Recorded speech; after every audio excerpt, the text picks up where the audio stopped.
नमस्कार, स्वागत है एक बार फिर से आप सभी का आपके अपने चैनल हनुमान सेवा परिवार में।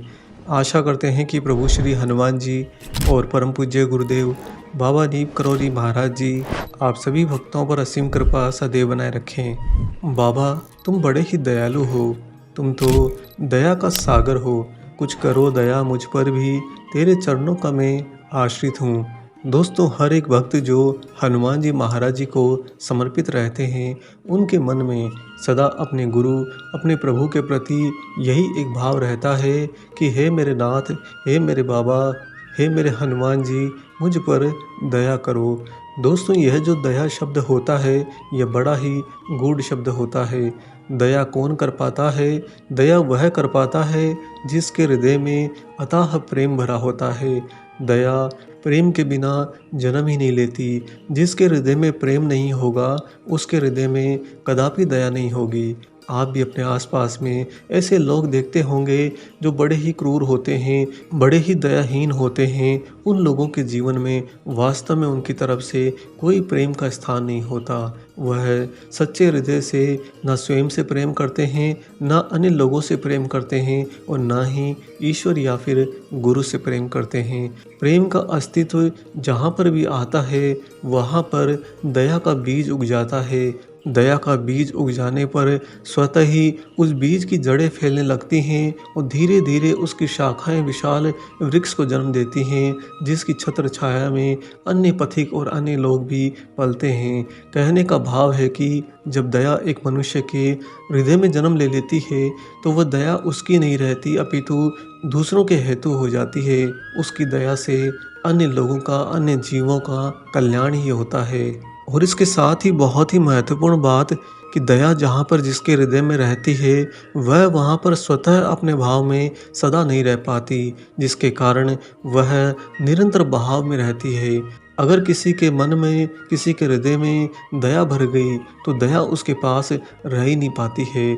जब तब मौका देख देख कर अन्य लोगों पर, अन्य घटनाओं पर उसकी दया स्वतः ही प्रवाह में रहती है, उसके हृदय से निकलकर किसी और का कल्याण करती रहती है। इतना सुंदर होता है दया भाव। इसी दया भाव को अथाह रूप में, असीमित भाव में ग्रहण करे हुए हैं परम पूज्य गुरुदेव बाबा नीम करौरी महाराज जी।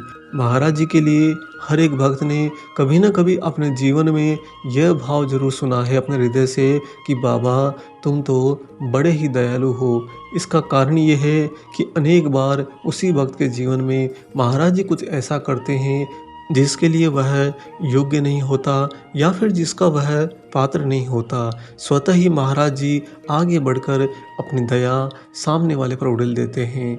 और इस दया का प्रवाह तो देखिए, अगर सामने वाला मुख से कुछ ना कह पाए, तो चूंकि यह दया हृदय की गहराई में उत्पन्न होती है, अतः महाराज जी भी आपके हृदय में पहले उतर जाते हैं और वहाँ पर उसी दया को आह्वान करते हैं, जिसके कारण आपके हृदय की गहराई में छिपे हुए आप ही के प्रश्न, आप ही की परेशानियाँ बिना मुख से दो शब्द कहे, बिना कोई भाव कहे, बिना कोई शिकायत किए स्वतः ही महाराज जी सुन लेते हैं और स्वयं को आपका कल्याण करने से नहीं रोक पाते। ऐसे परम पूज्य अथाह दया के सागर परम दयालु बाबा नीम करौरी महाराज जी का एक बहुत ही मर्मज्ञ वृतांत है, एक भक्त की कहानी। उसके साथ में क्या घटा था, आइए सुनाते हैं आपको महाराज जी की वह अद्भुत घटना। दोस्तों, महाराज जी के ये भक्त कहते हैं कि मेरी तो बाबा से पहली भेंट कानपुर में हुई थी। बहुत ही छोटी भेंट थी, सिर्फ 2 मिनट की। मैं महाराज जी के सामने गया, साथ में मेरी पत्नी और मेरी साली भी थी। मैंने आगे बढ़कर महाराज जी को झुककर प्रणाम किया। बाबा ने मेरा परिचय लिया और मेरे सिर पर हाथ रखकर आशीर्वाद दिया और वहाँ से उठकर चले गए। वे कहाँ गए, क्यों गए, ऐसे बीच आशीर्वाद में हमें छोड़कर क्यों चले गए, कोई नहीं जानता, क्योंकि महाराज जी का आगमन और जाना यह किसी के वश में ही नहीं। वह तो हवा है, पवन है। लेकिन उस 2 मिनट की मुलाकात से मेरा हृदय महाराज जी को ग्रहण कर गया। यही कारण था कि मैंने इसके बाद में बाबा से कोई न शिकायत रखी, ना ही कोई इच्छा रखी। जब मेरे हृदय में वो स्वयं अपना स्थान बना लिए, वह स्वयं आकर बैठ गए, फिर मेरे हृदय में किसी और की जगह हो सकती है क्या? कदापि नहीं। मैं बाबा के दर्शन के लिए दोबारा नहीं तड़पा, ना ही मैंने मन में कोई शिकायत करी, ना ही महाराज जी को ढूंढने का प्रयत्न किया। मैं जानता था कि बाबा ने मेरे पर सबसे बड़ी कृपा कर दी है, मेरे हृदय में अपना स्थान बनाकर। और उस छोटी सी 2 मिनट की मुलाकात के लगभग 1 वर्ष बाद में लखनऊ में मुझे फिर से बाबा ने दर्शन दिए। इस बार भी जब बाबा ने दर्शन दिए तो मैं, मेरी पत्नी और मेरी साली साथ में थे। महाराज जी ने मुझे देखते ही अचानक से सारे भक्तों को अपने से दूर कर दिया, पूरा कमरा खाली करा दिया। अब कमरे में सिर्फ 3 ही लोग थे, मैं, मेरी पत्नी, मेरी साली और सामने हमारे प्रभु बाबा नीम करोली महाराज जी। महाराज जी ने मुस्कुराते हुए सबसे पहला प्रश्न मेरी साली से कहा। उन्होंने कहा कि तुम मुझसे क्या चाहती है? मेरी साली ने हाथ जोड़कर शीश नवाते हुए महाराज जी को आंखें बंद करके बस इतना ही कहा कि बाबा, मैं केवल अपनी श्रद्धा अर्पित करने आई हूँ, चाहती कुछ नहीं हूँ। इसके बाद में बाबा ने वही प्रश्न मुझसे भी किया, पूछा कि तुम मुझसे क्या चाहता है? मैंने हाथ जोड़कर थोड़ा आगे की ओर होते हुए महाराज जी को बस इतना कहा कि बाबा, मैं केवल आपका आशीर्वाद चाहता हूँ, इससे ज़्यादा कुछ नहीं चाहता। तब महाराज जी मुस्कुराने लगे और थोड़ा सा हिले और मेरी पत्नी की ओर घूमे और मेरी पत्नी से बोले कि तू तो विशेष प्रश्न लेकर आई है ना, तू उसे पूछती क्यों नहीं? जो तेरे मन में चल रहा है क्यों नहीं तू मुझसे वह प्रश्न पूछती? आगे ये भक्त कहते हैं दोस्तों कि ये बात सही थी कि मेरी पत्नी के मन में कुछ सवाल उस समय उमड़ रहे थे। उस बारे में उसने हमें भी कभी नहीं बताया था, परंतु उसने पहले से ही ये मन में निश्चय कर रखा था कि वह स्वयं से आगे बढ़कर महाराज जी को कोई प्रश्न नहीं पूछेगी। उसकी इच्छा तो बल्कि यह थी कि अंतर्यामी बाबा जो सब कुछ जानते हैं वह स्वयं उसके प्रश्नों का उत्तर दें, और वह भी एकांत में चाहती थी। इसलिए वह उस समय मुझे और मेरी साली को साथ में देखकर कुछ भी नहीं बोली। मेरी पत्नी के पूरी तरह से चुप हो जाने पर बाबा ने आगे बढ़कर बोल दिया। बाबा बोले कि तुम मुझसे चाहती है कि मैं तेरे सवालों का उत्तर बिना पूछे दे दूं, और वह भी तू ये चाहती है कि मैं एकांत में ही बताऊं। देख, तू यहाँ पर एक साधु की बड़ी ही कड़ी परीक्षा ले रही है। कल मैं कानपुर में तेरे ही घर में आऊँगा और तेरे सारे सवालों के उत्तर भी दूंगा। इसके बाद में महाराज जी ने कोई और प्रश्न नहीं किया। औपचारिक व्यवहार की बातें होती रही और थोड़ी ही देर बाद में बाबा ने हाथ उठाकर कहा कि जाओ। हम लोग वहाँ से प्रसाद लेकर अपने घर लौट आए। दोस्तों, ये भक्त आगे कहते हैं कि जब हम लोग वापस घर को लौट रहे थे तब मेरे मन में शंका हुई कि बाबा ने हमें यह तो कहकर रोक दिया कि वे कल हमारे घर आएंगे और पत्नी की शंकाओं का समाधान करेंगे, लेकिन क्या वो सच में हमारे घर आएंगे? इस शंका के साथ ही हम लोग घर पर आ गए।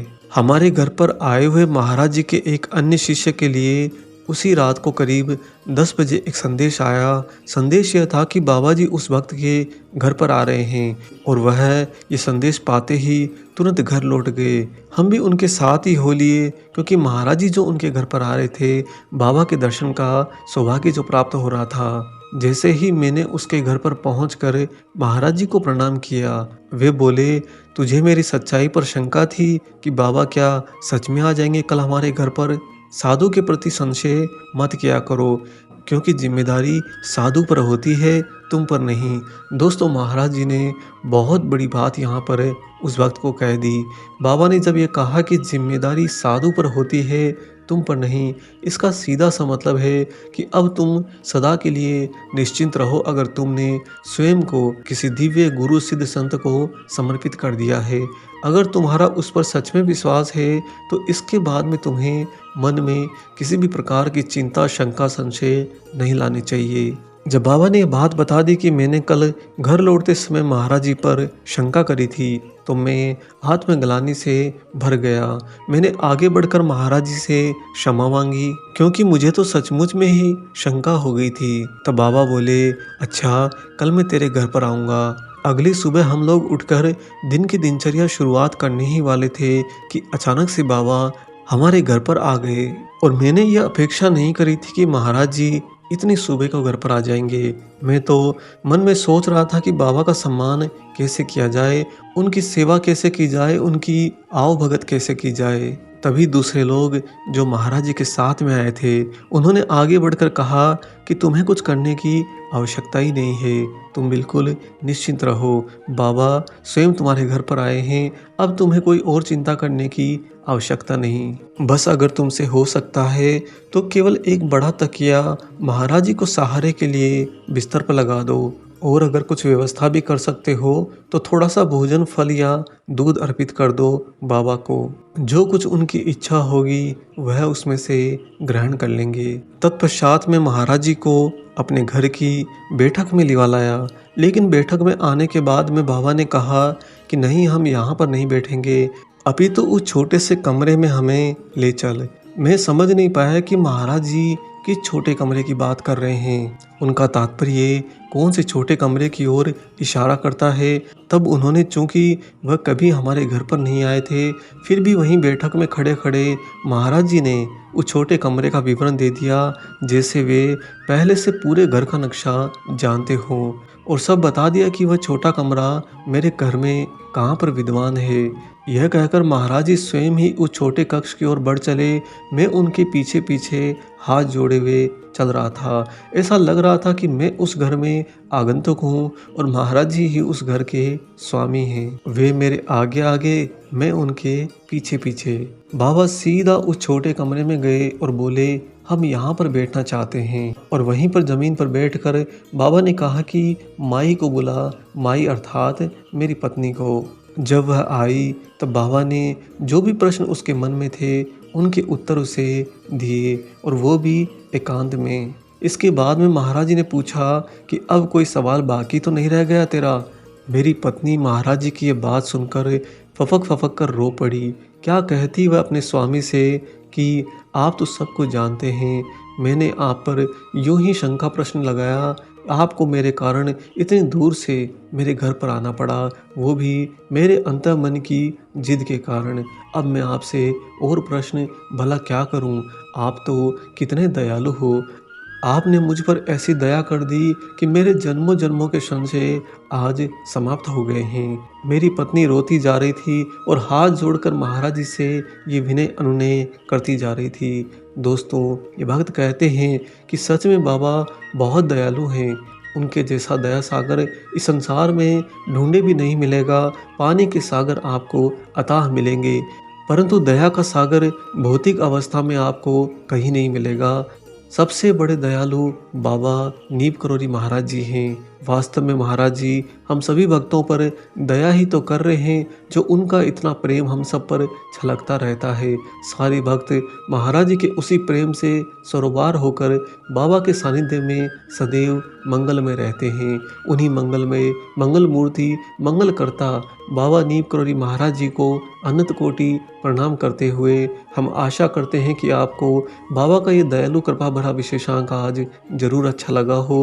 वीडियो अगर अच्छा लगा है तो इस वीडियो को ज़्यादा से ज़्यादा लाइक और शेयर करना ना भूलें। आप लोगों के शेयर करने से यह वीडियो न जाने कितने और राम भक्त, हनुमान भक्तों तक स्वतः ही पहुंच जाता है और सभी लोग महाराज जी के इस कृपा प्रसाद को ग्रहण कर पाते हैं। साथ ही जो लोग चैनल पर नए हैं, चैनल को सब्सक्राइब जरूर करिए ताकि आने वाले सारे नए वीडियो आप लोगों को मिल सकें। मिलेंगे बहुत जल्दी ही एक और ऐसे ही अलौकिक अंक के साथ में। तब तक अपना और अपने माता पिता का संपूर्ण ख्याल रखिए और परम प्रभु श्री राम जी का निरंतर गुणगान करते हुए बाबा हनुमान एवं बाबा नीम करोली महाराज जी की निस्वार्थ होकर सेवा करते रहिए। जय सिया राम।